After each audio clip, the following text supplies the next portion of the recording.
विधानसभा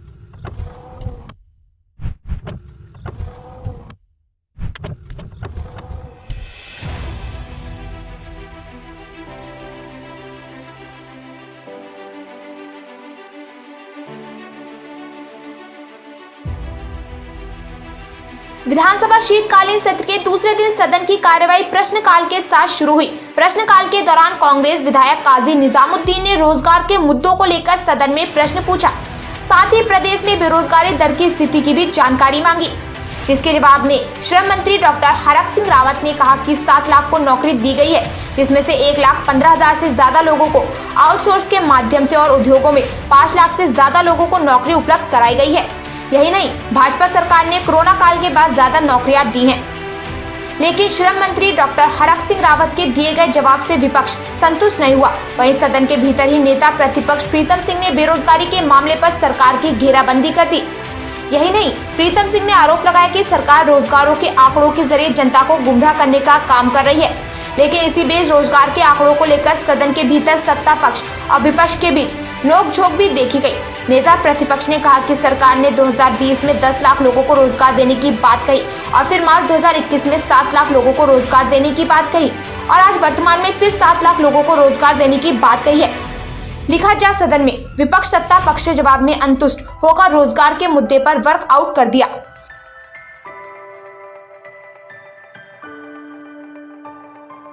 करने के सवाल के जवाब में माननीय मंत्री जी कहते हैं, मैं जब पूछता हूं कि क्या कौशल विकास एवं सेवायोजन मंत्री अवगत हैं कि राज्य में इस समय बेरोजगारी दर सर्वोच्च स्तर पर है? मंत्री जी कहते हैं जी नहीं।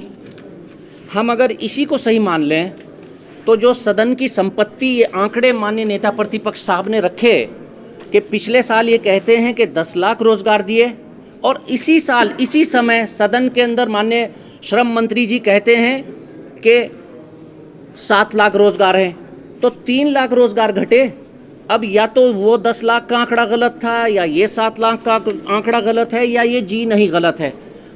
किसी ना किसी एक केस में सरकार इस प्रदेश के युवा बेरोजगारों के साथ एक गंदा मजाक कर रही है और उनको बरगलाने और बहकाने की बात कर रही है। सदन को गुमराह करने का आरोप मैं सदन पर लगाते हुए हम कांग्रेस पार्टी अभी इस प्रश्नकाल के बाद माननीय श्रम मंत्री जी के विरुद्ध विशेषाधिकार हनन का सवाल लेकर माननीय अध्यक्ष विधानसभा के सामने जाएंगे। या तो वो इस प्रदेश की बेरोजगार जनता से माफ़ी मांगे या फिर सरकार स्पष्टीकरण दे कि कौन सा आंकड़ा उन्होंने सदन के सम्मुख इस जनता के लिए युवाओं को लेकर बेरोजगारी का आंकड़ा कौन सा गलत रखा है। आज तय होगा इस सदन में कि आंकड़े गलत थे या सदन में माननीय मंत्री जी इस प्रदेश के बेरोजगार युवाओं से जो सड़कों पर घूम रहे हैं, जो पूरे देश से अपने काम छोड़कर कोविड के कारण आए हैं और उनको रोजगार नहीं मिल रहा, उनसे माफ़ी मांगे। अल्पसूचित सवाल था जिसमें हमने प्रदेश में बेरोजगारी की बात की और सरकार ने जो आंकड़े दिए वो बड़े ही इस प्रदेश के युवाओं के साथ धोखा और इस प्रदेश के युवाओं को गुमराह करने का था। उन्होंने जो आंकड़े पेश किए वो CMIE है, एक centre for monitoring Indian economy private limited, कोई मुंबई की एक संस्था है, आप भी उसे गूगल करके देख सकते हैं। कोई नरोत्तम शाह साहब हैं जो उसको चलाते हैं उस संस्था को। उस संस्था के आंकड़े, एक प्राइवेट संस्था के आंकड़े सरकार सदन में पेश करती है बेरोजगारी दर पर और वो उस देश के रोजगार को सर्वोच्च स्तर पर दिखाती है, जबकि हम लोग भारत सरकार की पेश की हुई एक NSO की रिपोर्ट जो कि पीरियोडिक लेबर फोर्स सर्वे है, हम इसको पेश कर रहे हैं। और जो ये आंकड़ा, इसमें आप भी इसका अध्ययन कर सकते हैं, ये भारत सरकार की रिपोर्ट है। अब भारत सरकार की रिपोर्ट माने या एक प्राइवेट संस्था की रिपोर्ट को माने, ये रिपोर्ट ये कहती है कि जम्मू कश्मीर के बाद प्रदेश में, देश में, उत्तराखंड प्रदेश में 15 से 29 साल के युवाओं में बेरोजगारी दर सर्वोच्च है। और ये कहीं से घुमा फिरा के राजस्थान को ले आते हैं, जिसमें उत्तराखंड के बाद केरला, उड़ीसा आती है और 14 प्रदेश ऐसे हैं हमारे देश के, जहां बेरोजगारी दर डबल डिजिट में है। इस डबल इंजन की सरकार ने हमारे उत्तराखंड के खूबसूरत शांत प्रदेश को बेरोजगारी दर डबल डिजिट में देने का काम किया। और आंकड़े जो उन्होंने पेश किए, माननीय नेता प्रतिपक्ष ने पूर्व अध्ययन करके वो रखे हैं, वो हम आपके सामने भी रख रहे हैं। ये इंजीनियरों से, डिप्लोमा होल्डर से, ITI किए हुए, ग्रेजुएट, पोस्ट ग्रेजुएट, PhD किए हुए लोगों से ई रिक्शा चलाने की बात करती है। और ये सरकार सदन में हंसी का माहौल बेरोजगारी पर बनाकर ये कहना चाहती है कि आंकड़ों के चक्कर में मत पड़ो।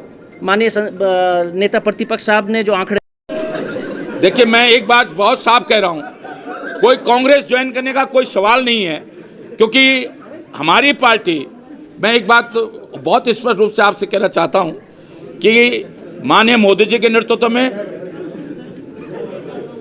जिस तरह देश तरक्की कर रहा है, मैं डिफेंस स्टडी के छात्र रूप में कह सकता हूं कि जो मान और सम्मान इस समय पूरे देश का अंतर्राष्ट्रीय स्तर पर ख्याति जो हमारे देश की बढ़ी है, कि अमेरिका जैसा देश, अमेरिका का प्रधानमंत्री किसी देश के प्रधानमंत्री को इतना तवज्जो नहीं देता है। भारत को प्रधानमंत्रियों को भी इससे पहले कभी इतनी तवज्जो नहीं मिली जिस तरह इस कोई प्रधानमंत्री रहा हो, अमेरिका राष्ट्रपति रहा हो। ये कहीं ना कहीं माननीय मोदी जी का करिश्मा है, उनका व्यक्तित्व है। और जिस तरह आज 50,000 से अधिक की योजनाएं उत्तराखंड में केंद्र सरकार की चल रही हैं, उससे जो तरक्की हो रही है, उसके लिए आवश्यक है कि ये तरक्की और तेजी के साथ बढ़े, कि उत्तराखंड में भी भारतीय जनता पार्टी की सरकार बननी चाहिए। बिल्कुल मैं एक, आपने जिस तरह संसदीय कार्य मंत्री जी ने कहा, मैंने कहा हमने सीधे तौर से विभिन्न योजनाओं के माध्यम से 7 लाख लोगों को रोजगार दिया है।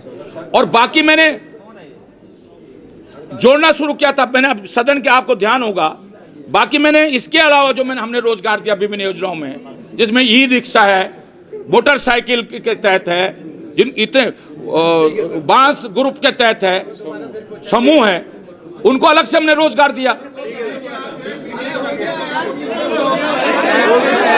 है।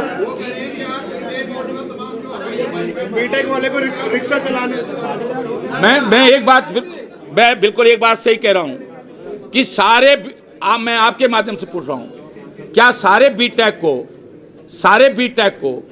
क्या कोई भी सरकार सरकारी नौकरी दे सकती है? सबको असिस्टेंट इंजीनियर लगा सकती है? तो अब एक चीज सुनो, हम कोई बीटेक है, हमने पिरूल योजना चलाई है, 62 पिरूल योजना आवंटन की है, हमने सोलर लाइट योजना चलाई है। तो जिसका इलेक्ट्रॉनिक इंजीनियर से बीटेक है, वो इस योजना का लाभ उठाए। हमने बीटेक के लिए भी हमने ऐसी ई रिक्शा, हमारे लिए जिम्मेदारी, जो 8 पास है, हाई स्कूल पास है, उसको भी रोजगार देने की जिम्मेदारी सरकार की है, उसको भी स्वरोजगार देने की जिम्मेदारी सरकार की है। लीजिएगा, मैं कोई गलती नहीं हुई है। मैं बिल्कुल, जो मैंने आंकड़े दिए हैं, ये जो मैंने आंकड़े दिए हैं कि उत्तराखंड राज्य जो सबसे कम बेरोजगारी का प्रतिशत है, 6वें नंबर पर है। 27 राज्यों में हम 21वें पायदान पर। कौन सी कंपनी के आंकड़े हैं? ये सरकारी आंकड़े, भारत सरकार जो आंकड़े वो दे रहे हैं। देखिए मैं आपको आंकड़े दे रहा हूं। 27 राज्यों में बेरोजगारी के जो दर, जिन 6 राज्यों में सबसे कम बेरोजगारी की दर है, उनमें उड़ीसा नंबर 1 पर है। 0.6% बेरोजगारी है उड़ीसा में। सबसे कम बेरोजगारों की संख्या उड़ीसा में, गुजरात में 1.4% बेरोजगारी की दर है, मध्य प्रदेश में 1.7% है, छत्तीसगढ़ में 1.8% है, कर्नाटक में 2.8% है और उत्तराखंड में 3.1% है। तो ये जो 6 राज्य सबसे कम बेरोजगारी वाले राज्य हैं, उनमें उत्तराखंड का 6वें नंबर पे है।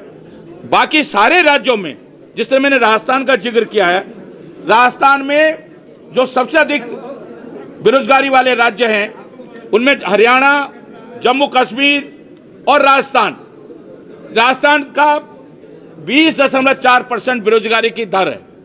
तो ये बिल्कुल आंकड़े उनके कहने से नहीं होता है।